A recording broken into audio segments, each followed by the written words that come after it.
Haunted बस। रात के करीब 11 बज रहे थे। सड़क पर इक्का तुक्का गाड़ियां चल रही थी। अपनी नाइट शिफ्ट खत्म करके शीला और निकिता बस स्टॉप पर खड़ी थी। आज तो हमें बहुत देर हो गई। पता नहीं घर जाने के लिए हमें कोई साधन मिलेगा भी या नहीं। अगर कोई साधन नहीं मिला तो कहीं रात इसी बस स्टॉप पर ना बितानी पड़े। अपनी काली जुबान बंद कर। जब देखो तब उल्टी बातें ही करती है। अरे कुछ देर रुक जाना, कुछ ना कुछ मिल ही जाएगा। लेकिन काफी देर तक इंतजार करने के बाद भी उन्हें कोई बस नहीं मिलती। धीरे धीरे समय के साथ साथ सड़क पर चलने वाली गाड़ियों का दिखना भी बंद हो जाता है। अरे ये देख, अब तो सड़क पर एक भी गाड़ी नहीं दिख रही। दूर दूर तक गाड़ी और किसी इंसान का नामो निशान नहीं है। एक काम करते हैं, वापस अपने ऑफिस चलते हैं। हम दोनों आज रात वहीं गुजार लेंगे। देख, तुझे अच्छी तरह पता है 10 बजे के बाद चौकीदार ऑफिस के मेन गेट पर ताला लगाकर अपने घर चला जाता है। ऑफिस जाने का कोई फायदा नहीं है। इस सुनसान सड़क को देख मुझे बहुत घबराहट हो रही है। एक काम करना, उसी चौकीदार के घर चलते हैं। वो भी तो परिवार वाला है। हम बेफिक्र होकर आज रात उसके घर पर रुक सकते हैं। अरे पागल, चौकीदार 10 बाय 10 की खोली में रहता है। उसके 4 बच्चे हैं। भला वो हमें अपने घर में कौन सी जगह देगा। अब तू ना ये बेकार की बातें बंद कर और चुपचाप खड़ी रह। शायद कोई लिफ्ट ही मिल जाए।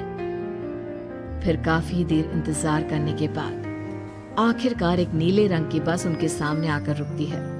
बस का दरवाजा खोल कंडक्टर उन दोनों से कहता है, कहिए कहाँ जाना है आप दोनों को? देखिए मेरी पूरी बस खाली पड़ी है। मैं आप दोनों को आपके ठिकाने पर छोड़ दूंगा। इतना कहकर कंडक्टर मुंह में भरे पान की पिचकारी सड़क पर दे मारता है। निकिता, लोगों का कहना है कि कुछ महीने पहले इसी तरह अंधेरी रात में एक नीली बस के अंदर कुछ बदमाशों ने एक जवान लड़की की हत्या कर दी थी। इस बस का रंग भी नीला है। कहीं ये वही बस तो नहीं? कंडक्टर शीला की बात सुन लेता है और मुस्कुराते हुए कहता है, देखिए मेम साहब, उस घटना के बारे में मैंने भी सुना है। माना कि उस बस का रंग और मेरी बस का रंग एक है, लेकिन दुनिया में नीले रंग की एक ही बस तो नहीं है ना। ये तो सिर्फ एक इत्तेफाक है। देखिए हमारी बस में एक मेम साहब पहले से ही बैठी हैं। चाहे तो आप देख लीजिए।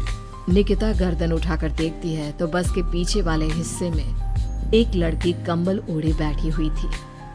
सही तो बोल रहे हैं भैया, बस में पहले से एक लड़की बैठी है। चल अब हम भी बैठ जाते हैं, वैसे भी बहुत देर हो गई है। अरे ठहर जाना निकिता, मुझे डर लग रहा है। अरे तुझे इतना ही डर लग रहा है तो तू यहीं खड़ी रहे, मैं तो चली। अरे तुम मुझे छोड़कर कहाँ जा रही है? मैं भी चलती हूँ। दोनों बस में जाकर बैठ जाती हैं। देखते ही देखते ड्राइवर बस को तेज रफ्तार में चलाना शुरू कर देता है। तभी शीला की नजर पीछे वाली सीट पर अकेली बैठी लड़की पर पड़ती है।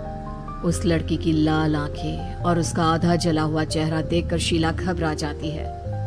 सुन निकिता, हमारे पीछे जो लड़की बैठी है ना, उसकी आंखें एकदम खून की तरह लाल और चेहरा किसी चुड़ैल की तरह डरावना दिख रहा है। अरे छोड़ ना, कौन कैसा दिखता है? मुझे इन सब बातों में कोई दिलचस्पी नहीं है। मैं थोड़ी देर झपकी लेना चाहती हूँ, इसलिए अब तू अपनी बड़बड़ बंद कर प्लीज। बेफिक्र निकिता अपनी आंखें बंद करके बैठ जाती है। दूसरी ओर बस जंगल के रास्ते में पहुंची है। चारों तरफ घना अंधेरा और साथ ही जंगल में मौजूद जंगली जानवरों की डरावनी आवाजें शीला को और भी ज्यादा डराए जा रही थी। थोड़ी ही देर में बस एक बरगद के पेड़ के पास से गुजरती है। तभी अचानक बरगद की डाल पर बैठी एक बिल्ली कूदकर खिड़की के रास्ते शीला की गोद में आ गिरती है। मर गई रे, बचाओ मुझे, कोई बचाओ। शीला के चिल्लाने की वजह से निकिता की आंख खुल जाती है और वो भी घबराकर इधर उधर देखने लगती है। तभी पीछे वाली सीट पर बैठी लड़की उठकर शीला के पास आती है और बिना कुछ कहे उस बिल्ली को शीला की गोद से उठा उसे सहलाते हुए अपनी गोद में लेकर वापस अपनी सीट पर जाकर बैठ जाती है। अरे शीला, तू तो बहुत ही डरपोक है। जरा जरा सी बात पर उछल पड़ती है। मैं कल से अकेले ही सफर करूंगी। अरे मैं क्या करूं? वो बिल्ली अचानक मेरी गोद में आ गिरी। अपनी बकवास बंद कर और मुझे चैन से सोने दे। इस तरह शीला को डांटकर निकिता फिर सो जाती है। पर तभी अचानक एक झटके से ब्रेक लगाकर ड्राइवर बस को रोकता है। शीला खिड़की से बाहर झांक कर देखती है तो उसे सड़क के किनारे एक काला आदमी खड़ा दिखाई देता है। उसकी बड़ी बड़ी दाढ़ी और अजीब से कपड़े देखकर शीला को घबराहट होने लगी। क्या हुआ ड्राइवर भैया, आपने बस क्यों रोक दी? अरे वो देखो, वहाँ वो सड़क के किनारे एक आदमी खड़ा है, उसी के लिए मैंने बस रुकवाई है। शीला निकिता को धक्का देकर नींद से जगाती है। अरे अब क्या हुआ? वो देख, सड़क किनारे कितना डरावना आदमी है। उसका अजीबोगरीब हुलिया देखकर लगता है जैसे कोई शैतान खड़ा हो। अब शीला की तरह निकिता भी उस आदमी को देखकर थोड़ा डरने लगती है। कंडक्टर, क्या तुम उस आदमी को बस में चढ़ाने वाले हो? उसे देखकर हमें डर लग रहा है, उसे बस में मत चढ़ाओ। अरे डरने की कोई बात नहीं है मेम साहब। ये आदमी जंगल के पीछे वाले गांव में रहता है। ये रोज इसी वक्त मेरी बस में बैठकर पड़ोस वाले गांव में जाता है। और वैसे भी ये बेचारा गूंगा है। अगर आप लोगों को डर लगता है तो मैं इसे ड्राइवर के बगल में बिठा देता हूँ। ओह अच्छा, ठीक है। फिर कंडक्टर का इशारा पाते ही वो आदमी बस में सवार हो जाता है। ड्राइवर दोबारा एक्सीलेटर पर जोर देकर बस को आगे बढ़ाता है। थोड़ी ही देर में बस एक घाटी पर चढ़ती है। बस के एक तरफ गहरी और डरावनी खाई थी, पर ड्राइवर को इस बात से कोई फर्क पड़ता नजर नहीं आ रहा था। वो लगातार बस की रफ्तार बढ़ाकर बस चलता जा रहा था। ड्राइवर भैया, आप देखते नहीं क्या बगल में इतनी गहरी खाई है? बस की रफ्तार लगातार बढ़ाए जा रहे हो, थोड़ा धीरे चलाओ ना। अरे मेम साहब, घबराने की कोई बात नहीं है। ये तो मेरा रोज का काम है। मैं तो यहाँ इसी रफ्तार से बस चलाता हूँ। अब बेफिक्र होकर अपनी सीट पर बैठ जाइए, आपको कुछ नहीं होगा। ड्राइवर के कहने पर निकिता शांति से बैठ जाती है। कुछ दूर चलने पर अचानक ड्राइवर बस को सड़क के किनारे रोक देता है। शीला एक बार फिर खिड़की के बाहर झांक कर देखती है, लेकिन इस बार उसे कहीं कोई दिखाई नहीं देता। अरे अब क्या हुआ? तुमने बस क्यों रोक दी? यहाँ तो दूर दूर तक कोई भी नहीं दिखाई दे रहा। ड्राइवर उसकी बात का कोई जवाब नहीं देता, पर कंडक्टर बोल पड़ता है। ये हमारी फेवरेट जगह है। हम अपने सारे अच्छे काम यहीं पर करते हैं। अब हमारा प्रोग्राम खत्म होने के बाद ही बस यहाँ से आगे बढ़ेगी। इतना कहते ही कंडक्टर सीट के नीचे रखी एक शराब की बोतल निकालता है। अरे ये सब क्या है? तुम्हारे बस में सवारी बैठी है, उन्हें घर पहुंचाने की जगह तुम यहाँ सड़क के बीच में बस रोककर शराब पियोगे? बस में लड़कियों के बैठे हुए भी तुम्हें ये सब करते हुए शर्म नहीं आती? कंडक्टर कोई जवाब नहीं देता और मुस्कुराते हुए शराब पीने लगता है। तभी ड्राइवर और दूसरा आदमी भी कंडक्टर के साथ मिलकर शराब पीने लगते हैं। निकिता, मुझे इन तीनों के इरादे कुछ ठीक नहीं लगते। हमने इस बस में बैठकर बहुत बड़ी भूल कर दी। तू घबरा मत, मैं हमेशा अपने पर्स में छोटा सा चाकू रखती हूँ। उसके रहते ये तीनों हमारा कुछ नहीं बिगाड़ पाएंगे।